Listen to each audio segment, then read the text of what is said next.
Hi, everybody. Thank you for joining me once again for Get Your Money Right with Yvonne. I'm Yvonne. How is it going?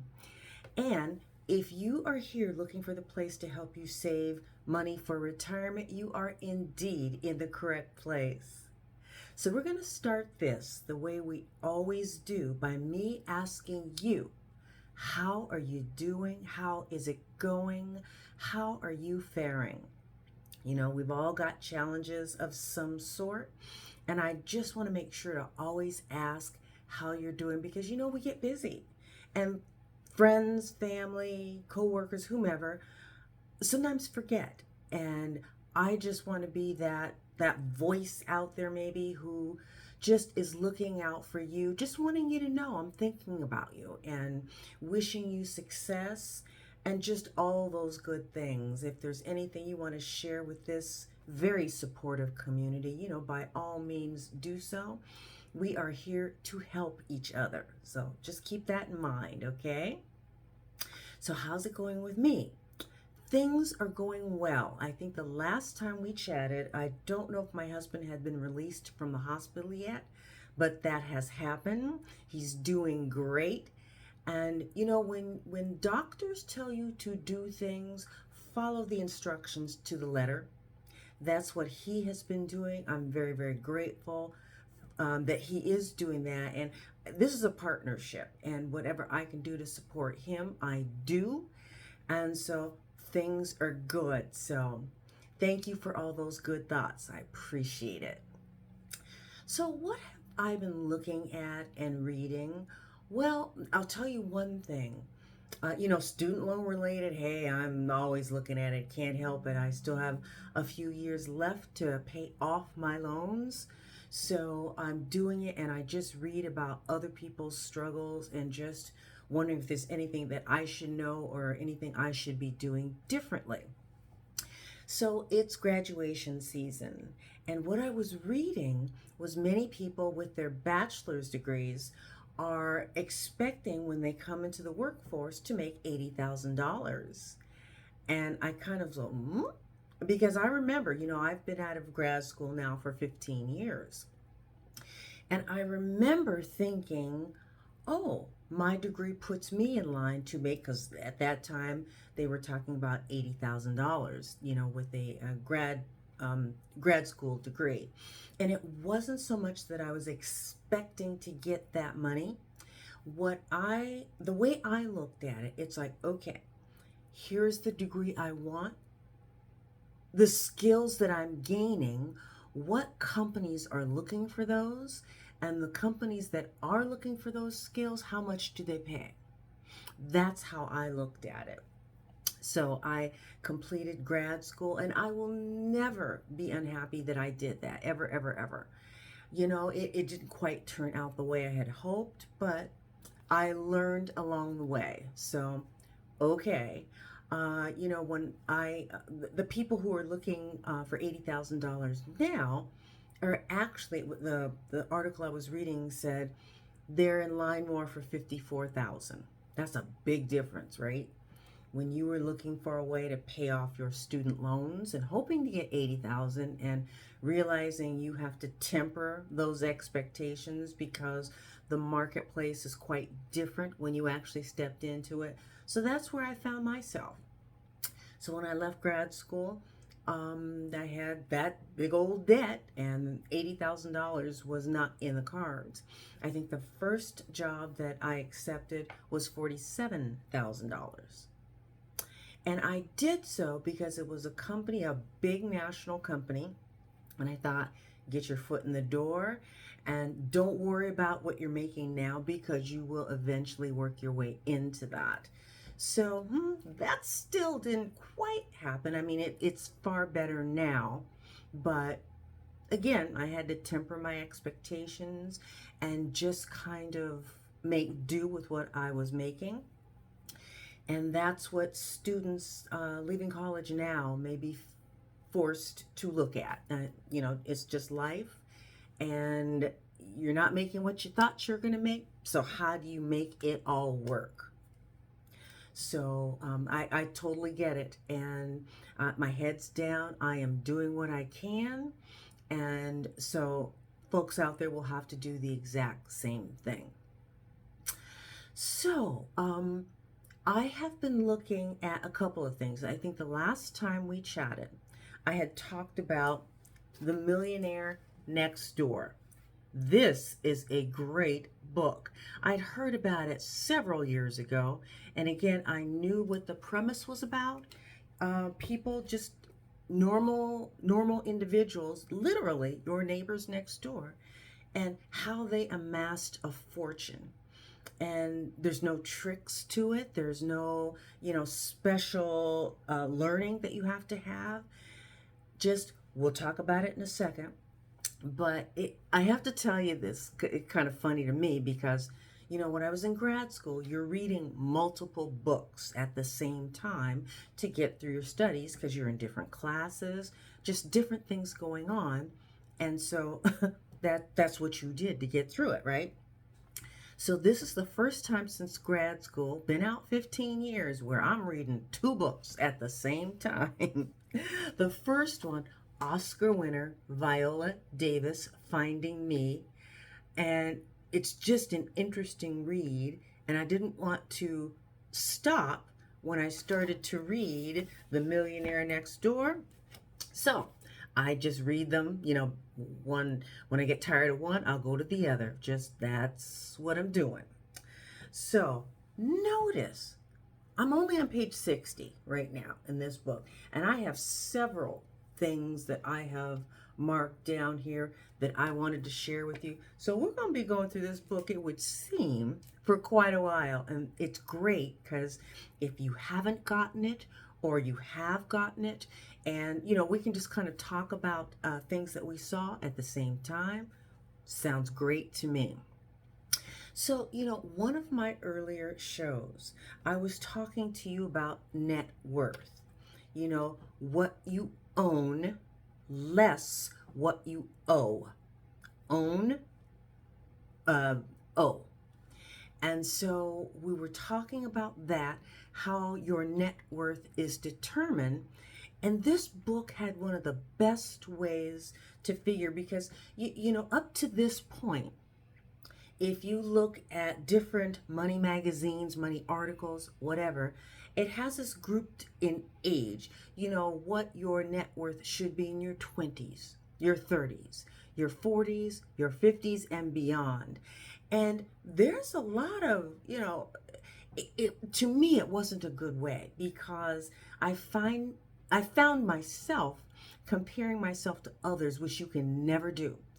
You're running this race by yourself, and you can't worry what everybody else is doing. You just can't, because as I've told you before, I have some millionaire, billionaire friends and acquaintances. If I were to compare myself to them, I would always be lacking, and we can't do that. I'm going through this life, for me, my husband, my family, and I can only look at me. So what it suggested that you do this book, The Millionaire Next Door, love it, is that you take your age times what you are making right now. What's your annual salary? Before anything else, what are you making before taxes, before whatever? Take that. So as an example, I said a 40-year-old making $60,000 a year, if you multiply that out, that comes to $2,400,000. That's the first step. The next step then is to divide that number by 10. And so this person, this 40-year-old individual making $60,000 should, I don't want to say should have, I never want to say that. What I'm thinking is one should aim for this figure. If you're there, great. If you're not, see what you can do to work toward it. So that 2.4 mil divided by 10 comes to a net worth of $240,000. So it's only looking at you. Don't worry about the rest of what everybody else is doing. It does not matter. Okay? $240,000 for this particular 40-year-old. And so I did that same thing for me. So my age times my current salary and divided it by 10.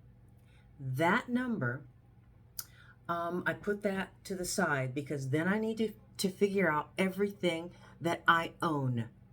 So my house and my 401k account. I have savings accounts too. I didn't count those. I suppose I could have. I just chose not to. I just used the big numbers. I wanted the big picture. Okay?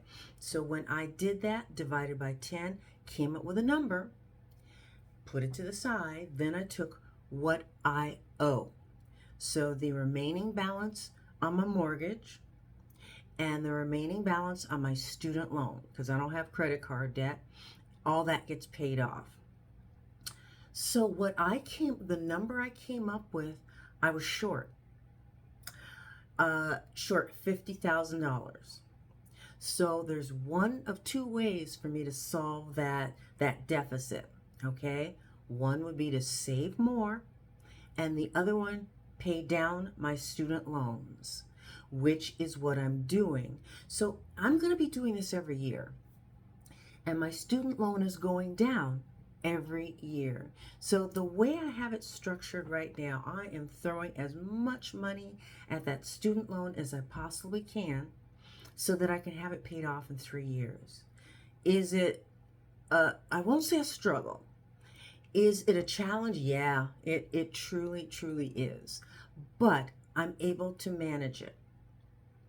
And we manage it by doing a number of things. I don't have my blank piece of paper handy, but you know the rule, right? Take a blank piece of paper and you write down that top line. What are you bringing in every payday? So you're going to do this for a month. So whatever you're bringing home per pay period, you're putting both those numbers down, assuming you get paid twice a month. Put that down. And for me, I already have my 401k money coming out of that. So this is my take home. So my take home, less pay myself first. Please, whatever you do, pay yourself first. Okay? So for me, that is money I put away in emergency savings. That is money I put aside to pay for my insurance when it's due, because I pay that every 6 months. It's cheaper for me to do it that way. That's why I've structured it that way. Any other things that might be coming up, that I'm paying myself first. And I also have cash, because for me, whatever's in my wallet, that's what I have to spend. You know, with a credit card, makes it very easy for you to overspend. So I've just taken that off the table, and I pay as much as I can with cash. And so I'm looking at that going, okay, this that's in my wallet, it's got to last for at least 2 weeks. So between pay periods. So that takes care of my massage appointments. That takes care of my pedicure appointments, and just cash. So do that, and then whatever your bills are, and with any luck, you have a little bit left over. If you don't, work on making that happen, because you don't want to overspend every month. You want to be able to say, I've taken care of business. I don't have any outstanding debt after the end of the month, and just work toward that. Make that one of the first things that you do. It's how you're going to build wealth. And, we're only going to touch on a couple of things today, because there's a lot for us to go through. So you're figuring out what your individual net worth, what you want to work towards. You don't ever want to say what it should be, but work toward it. And, the other thing that I noticed, when we talk about wealthy people, we're talking about the high net worth people, the billionaires, the people that you read about. But this book reminds us that the person next door who's just saving habitually and just making sure to pay themselves first, that's a larger number of millionaires out there than you would think. And when I first started these shows, I wanted to make sure that those of us making less than $100,000 had the ability to create wealth for ourselves. It can be done, obviously. Reading this book, and remember, I'm only on page 60 right now. It was talking about the overwhelming number of people who are millionaires, and in some cases, multi-millionaires. Guess what? They make less than $80,000. They just learned the tricks much earlier. And that, when you learn them is when you learn them. It's all good learning. And what they started with, whatever they were making, they were putting away at least 10%. And they did that regularly. And they were just watching it grow and grow and grow. That's how we are going to build wealth for ourselves. And just, keep that in mind. Just get that mindset that we can be millionaires too. It's going to take decades. But the earlier you start, the better. And, whether you're 30, 40, 50, you can still do it. But it is so much easier if you start when you're 20, in your 20s, whatever. Just start. And I know people want to ask me, how much do you have to save? Well, that's kind of an individual type of a thing. And can you start with, I would say at the very least, start with 5%. Start there. 10% is much better. It just helps you to build quicker. Right now, what am I putting away? 23.5%. Actually, 20% is coming from me, 3.5% from my employer. So that is what I'm doing habitually. I don't even think about it. Like I said, when I get that paycheck, that money's already gone and it's already invested. So I don't think about it. So that is how we're going to build wealth. That is how you are going to be able to build wealth too. We're all going to do it. We're going to do this together, and just, keep that in mind. All right. Now, I like to keep these in the neighborhood of 15 minutes. I think we've gone just a little bit beyond that, and that's okay. Earlier, I was welcoming those that this might be the first time you've ever seen one of these shows. We are so glad to have you. If you would like to join this community, we'd love to see you. Just where it says subscribe, click that, follow the link, and sign up. These shows are completely free. I do them because I just want to have what I never had coming up.